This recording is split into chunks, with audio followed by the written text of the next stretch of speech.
Welcome back to another weekly edition of Account Based Friday. And we've got another special guest this morning, Kate Johnson, who is the former head of growth at Bombora and now a growth consultant in this area. Really understands intent data. I am super excited. Each week we have a different guest that comes on. And for this week, and just like any week, if you have questions, you can actually chat us either here in LinkedIn, on YouTube, on Twitter. You can drop your chat question as part of your question, and we will surface it up for Kate or Megan and I to potentially answer that as well. So we try to make this interactive. Please drop your questions in the chat. If you do watch and you have an immediate question, each week we start off with a poll, and we went back kind of into a moment in time on this poll. We did it probably, I don't know, about a month or two back, maybe a little bit longer, actually. It's probably more like 6 months to a year back. And the question that I was asking was really talking about intent data. Was it telling people what you already know, or was it giving you net new insights? And before I ask Megan her perspective and we get Kate's perspective, what kind of spurred this conversation was a company and CMO and head of growth that we were talking with was frustrated with their account-based platform, saying, hey, look, it's kind of telling us what we already know. Like, it's not really telling us anything new. Lo and behold, when we unpeeled the onion, what we discovered was it wasn't properly configured to really display the true value of intent data. But I thought it'd be helpful just to ask the question to see, kind of where people kind of ended up on this. But Megan, what's your perspective here on what you've seen or heard about with intent data? Yeah, I think I'm surprised if people are saying it's telling them what they already know, because how can you know what your customers are searching for that's not on your website, right?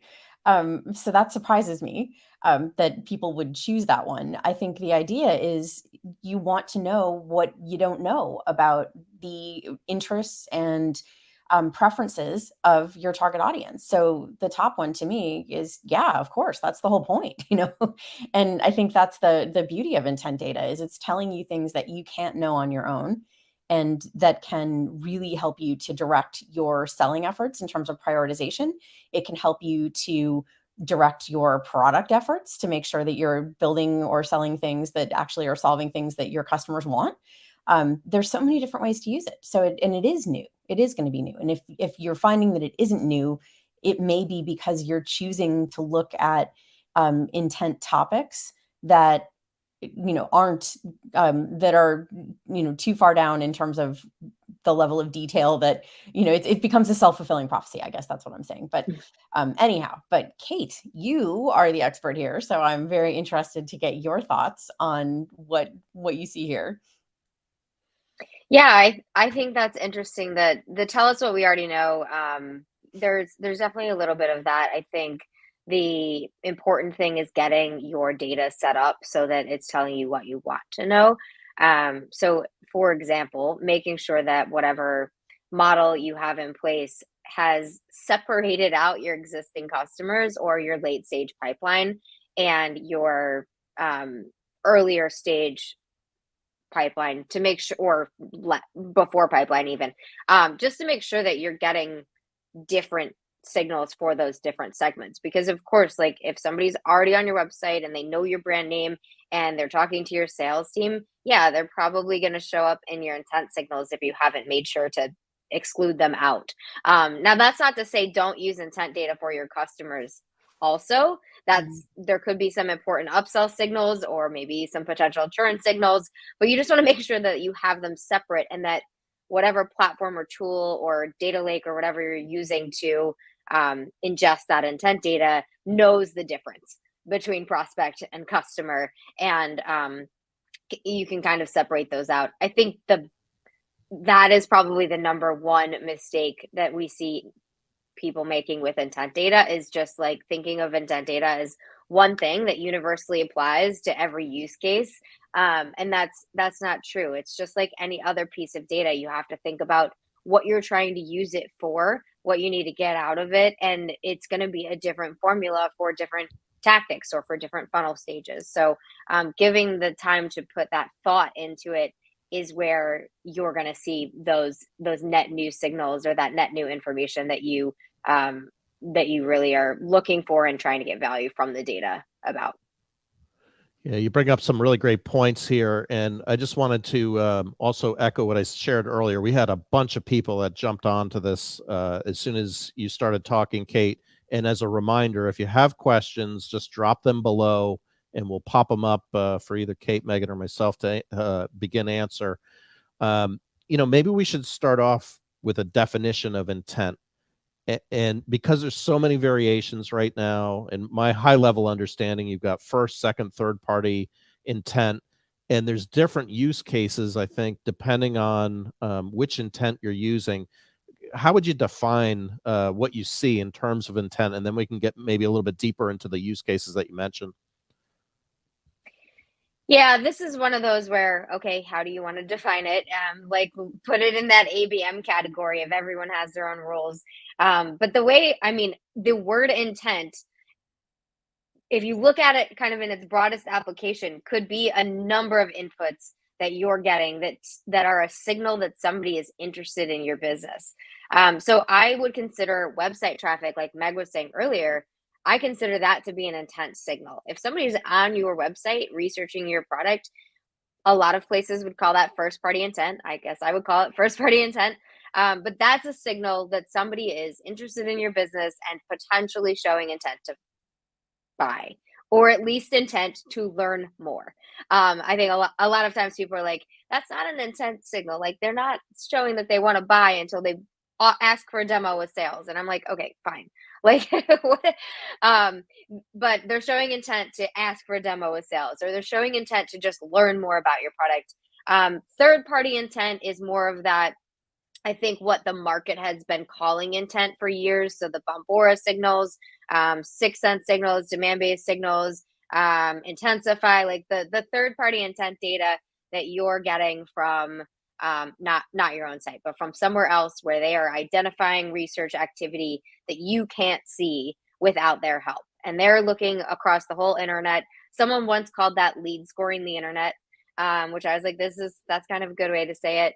But that's broader information that you have access to from your own owned channels.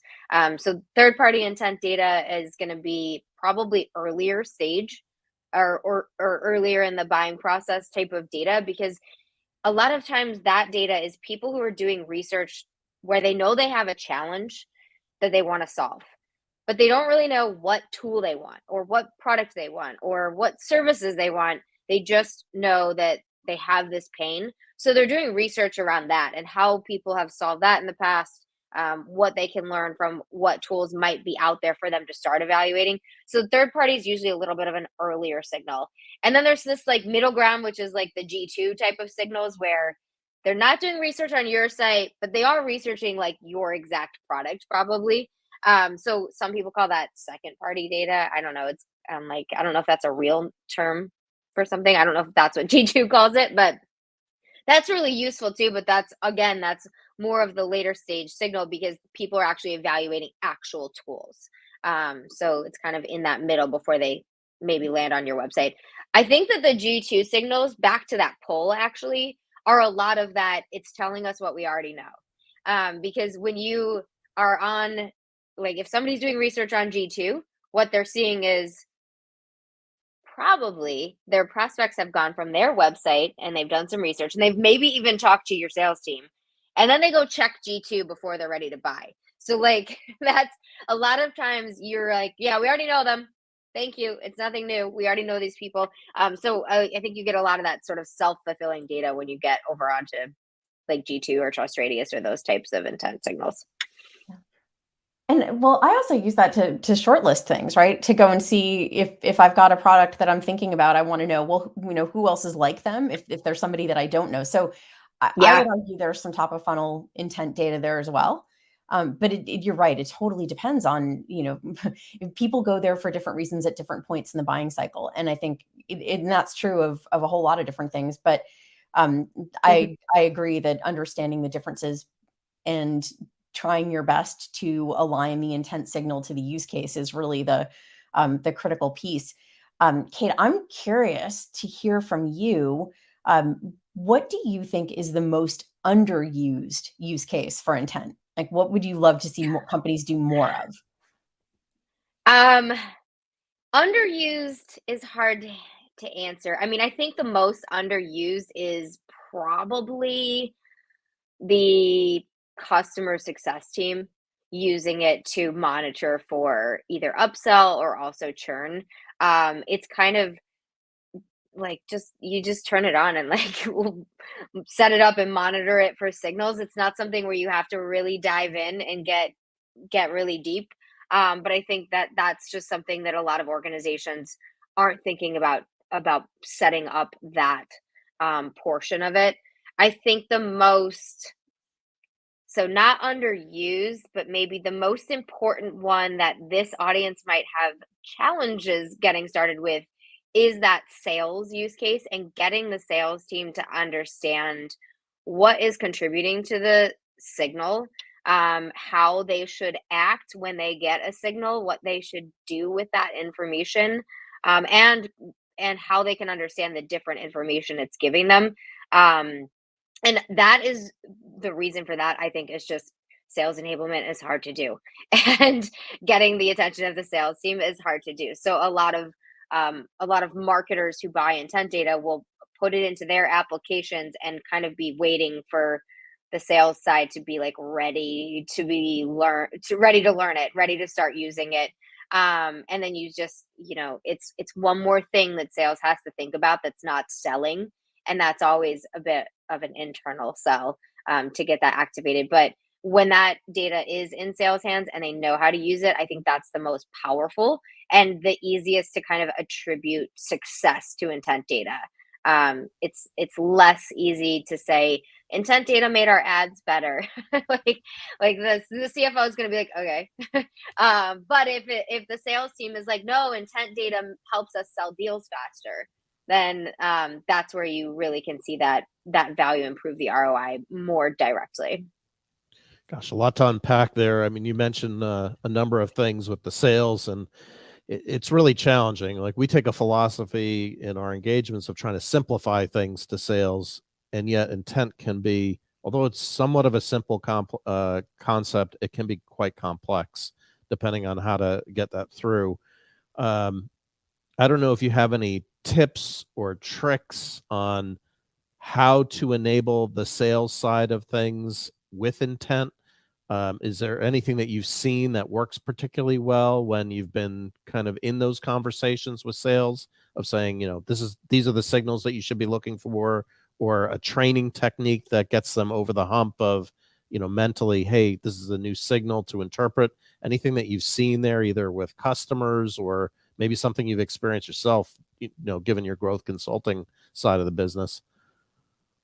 Yeah, the number one thing that works well is when sales sees a signal, and you might have to help them see the signal the first couple times, and then they call in, email in, whatever, into that account, prospect into that account, and get a response that says, "How'd you know?"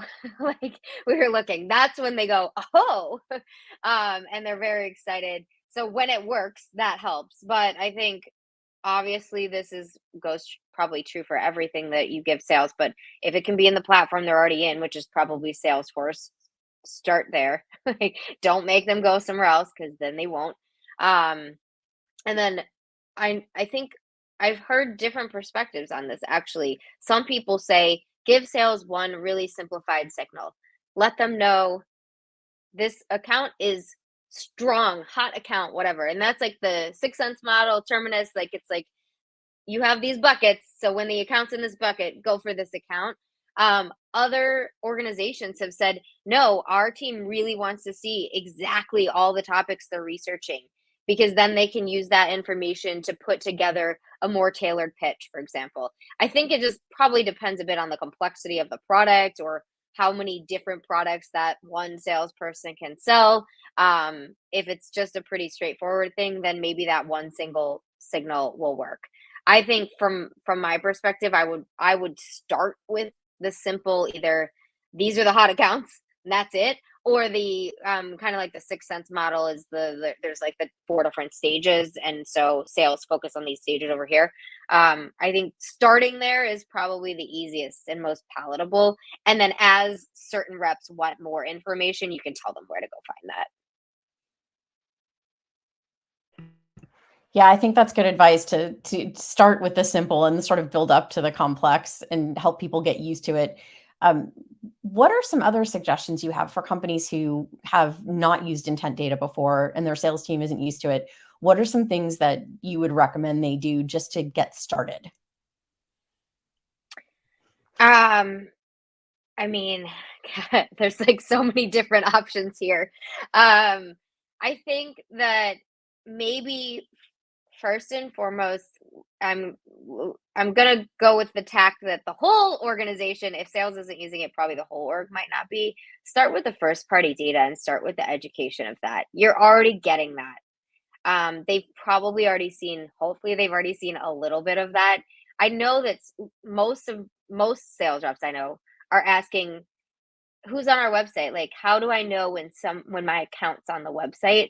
So kind of start there, because they already have that understanding that if somebody's on the website, that's probably a useful signal. Start there, start with that education, and then say, would you like to know when your account is on like some other websites researching a white paper that we put out, or researching a white paper our competitors put out? And they're like, oh yeah, okay, that seems good too.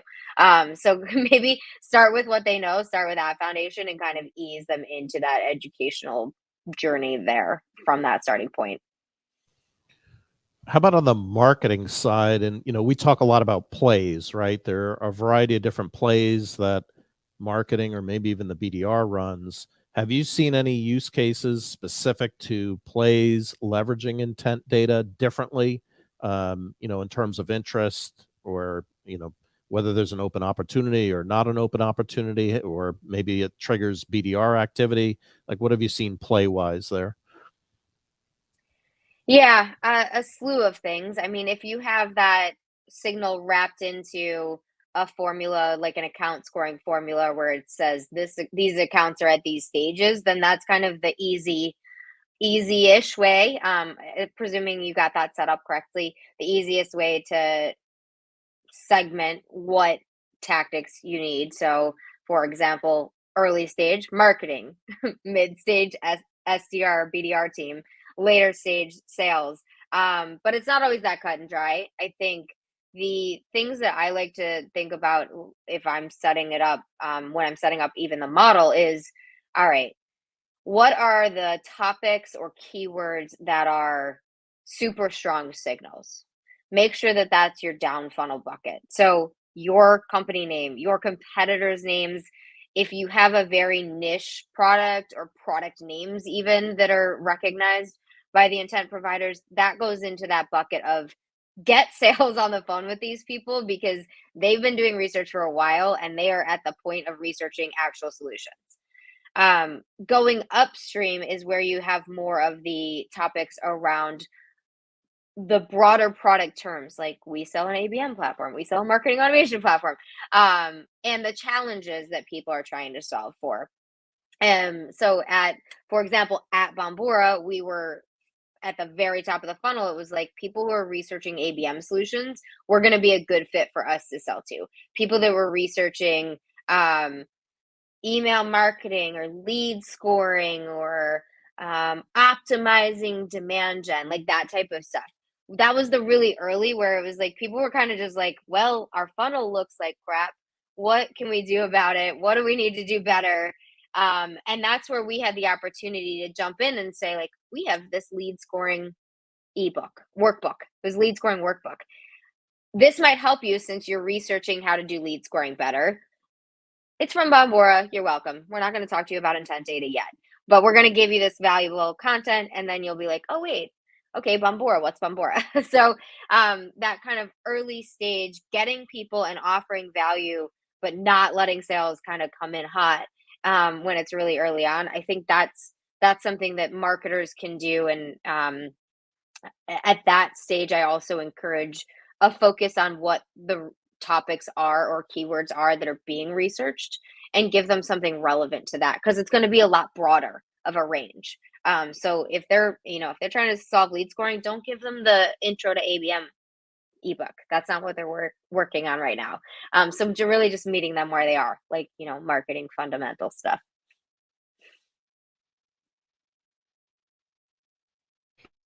I think that's good advice. And I had a great interaction with a sales rep this week, actually around intent data. And one of the things I really appreciated is it was almost like a too good to be true moment where he's like, no, I'll just give you the data. Like, that's not what I'm just trying to help. And it was genuine, and I think that approach to saying, hey, this is probably going to be helpful to you. And I'm happy to do it. Like, that made me more willing to be like, wow, this is someone that I'd want to work with. So I think your point's well taken. Like, understand what people need and meet them where they are. How have you seen people use intent data to maybe tune their content strategy? Have you seen that use case? We'd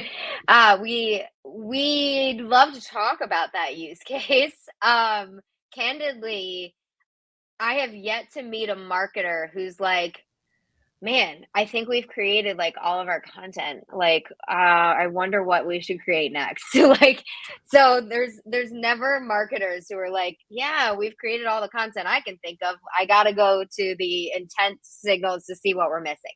So I don't think that's how it gets used. Obviously, potentially some prioritization. Maybe that would be true also if you were going into a new market. You could, if you're like, we're going into this new industry, we've already identified a list of accounts in this industry. Now we know we don't have content for this industry, and we might not even understand the pains of this industry very well. That will be where you could take the intent signals and say, okay, this is the accounts. What are these accounts researching? And look at that data and say, all right, maybe we need to talk about, like, this is maybe going to give us some signals about what these accounts are researching to create that top of funnel educational type of content. I think that the new industry space, that's maybe the use case, maybe using it for prioritization of content. But again, I think most marketers sort of intuitively know that if they're like, when you're missing something content wise. Sales has already asked for it 7 times.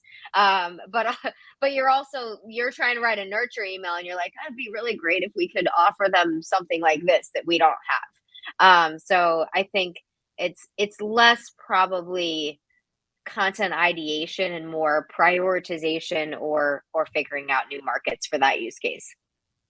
I don't know. You tell me. Have you guys ever been like, I don't know what to create next? Like, ever? Yeah, it's interesting to synthesize the whole intent concept with the content piece. And going back to something you had said, which I think is really interesting, about the keyword selection and the topic side of things. To me, that's kind of your guiding ship of not in all cases, because every intent provider is slightly different variation of how you get there, but in a majority of intent providers, I would imagine that keyword selection or topic selection kind of generates what that prospect or customer is interested in. Any advice or tips on how to best get to those keywords? Are you using the same thing as your SEM search techniques and you're just dropping those same keywords in, or how do you think through that? Yeah. Well, I mean, that would assume that the SEM foundation was strong too, but which sometimes it's just, I mean, depending, you might have just a whole bunch, or you might have a really tight set, and then that may not be right or wrong. It just depends kind of on your business and your goals for your SEM. So I think start with, what are you trying to do with these keywords? What is the use case? Like I said before, if you're trying to give sales a signal, you want a tight set, like a really tight set of keywords. But if you're trying to generate marketing segmentation, then you're going to have a broader set in kind of chunks or clusters or groupings of keywords. So I think it depends really what you're trying to do with them. I would say take your time, ask for help, do your research, and really like give thought to it too, in terms of how you kind of weight or prioritize the keywords. For example, at Bombora, ABM was like kind of a useful signal to us, but it more told us how to segment. Lead scoring more told us how to segment, whereas intent data told us, ooh, we should probably have sales call them. So I think it's just give that thought to it. Ask other people in your organization for input. I mean, we probably revisited our topic strategy quarterly, maybe even. Definitely at least twice a year, but I think it was quarterly. And every time we did a lead scoring, we also did our lead scoring evaluations quarterly. So it was just part of that. And it was like, we would look at the downstream data and say, all right, last month we added in this topic. Did anything change? Like, did that topic give us more accounts that we need to put in these things or not? Was it valuable? And sometimes we also would find topics that we thought were relevant, but if people were researching that topic, they had a whole different problem. And we would uncover that. So we would take that back out. I'm trying to remember what the example of that topic was, but there was definitely some where it was like, oh, I think it was just like sales. Oh, it was something sales related, like sales optimization or yeah, it was something like that, or like sales strategy. And we're like, that one had to go out because it was just giving us junk. Yeah, that makes sense. I feel like topic selection and is like the most important piece. If it's kind of like And it's choosing your hard. target accounts, right? Like you really need to be Mhm. thoughtful about it and put some effort in. And how can people get help with that? Because that may not be something that's intuitively obvious to Yeah. marketers or sellers. Like what do you recommend as sort of outside help for that? I know Bombora offers help with that. Like if you are a Bombora customer, they are going to help you select your topics. And they have a handful of tools and formulas and processes to help you get the right ones and get them in the right buckets, and like just smart people that will literally sit down with you and walk you through why. And then they also have the ability to look back, like not to pitch Bombora, but they'll look back too at research activity for your business and say, there's a couple topics in here we didn't think of that we should probably include because they seem to correlate to strong signals. So Mhm. being able to do that sort of look back and base it on the data helps. And then you can change the topics too. Like I said, we did it quarterly, but you can change them as you go along and say, I don't know if this one's really working for us. Can we look at the data? Can we see if it correlates to opportunities or not? So I know for one, Bombora has the tools to do that. I would imagine most of your customer success teams at ABM platforms and stuff would also have the ability to kind of help you with that selection. Yeah, I think, or just I don't know. You can try asking me. I might be able to help if I'm familiar enough with the space. I'd But I say. think, yeah, I think there's yeah. I would start with the people who are giving you the data and really push them to help you. Yeah, it's good advice. Ask for help. To your point, I Yeah. think a lot of these companies have really good people and they know what they're talking about. Don't hesitate to ask them. Don't assume you know everything you need to know. So thank you for that. And they know their data too and the nuances of it because it's not all the same data. Some data is coming from a co-op. Some data is coming from like the G2 actual website pages. Some's coming from the bid stream. So your provider is going to know those nuances and what to look for and what to watch out for better than Googling it, better than Chat GPT knows the answers. You could ask that, I guess, too. Yeah, I played around with. It's funny you mentioned Chat GPT because I was playing around with intent data questions around Chat GPT, and it's a little bit dated. I think it only goes up to 2021. 2021? Yeah. So it's not quite, but it was really good. It was really good. It wasn't great, but it was really good. So for what it's That's worth. where we should have started there for the definition. Yeah, there you go. I think that's what you did, John, right? Like it was see how actually close pretty it good. matches. Yeah, actually, yeah, that was my one use case, and it did pretty good job. Like like I said, it was really really good. It wasn't great, but yeah, that should be one of our sessions. But Kate, any time flies, and you are Yeah. I think our first 2-time returning guest. So We'll send you the virtual account-based Friday T-shirt, and we'll send you the last week's Super Bowl too. So, but yeah, no, thank you for joining us again. Any closing thoughts on intent data, or any other suggestions or advice, or if people want to get a hold of you to either bounce something off you or maybe even consult, what's the best way to find you? You had a unique way of reaching you. I remember you had a personalized URL. Yeah, so I'm on LinkedIn, but Kate Johnson is obviously probably pretty prevalent on LinkedIn. So if you just go to connectwithkate.com, so type it in as the URL, don't search it, but type in connectwithkate.com, it'll take you to my LinkedIn. Nice. I'll drop that in the show notes afterward. And yeah, thank you for joining us. And next week, Megan, we have a special guest. We do indeed. We have a former colleague of mine, Arnie Gullav Singh, and he's going to be talking about, he's a CRO, and he's going to be talking about how to do a really effective go-to-market retrospective. So when you need to report out to your board, your leadership team, and also, understand your performance and diagnose your performance, what are the best things to look at, and how can you do that, most effectively? So he's going to be sharing that with us next week. Excellent. Well, look forward to it. And thank you again, Kate, for joining us. Yeah, thank you so much, Kate.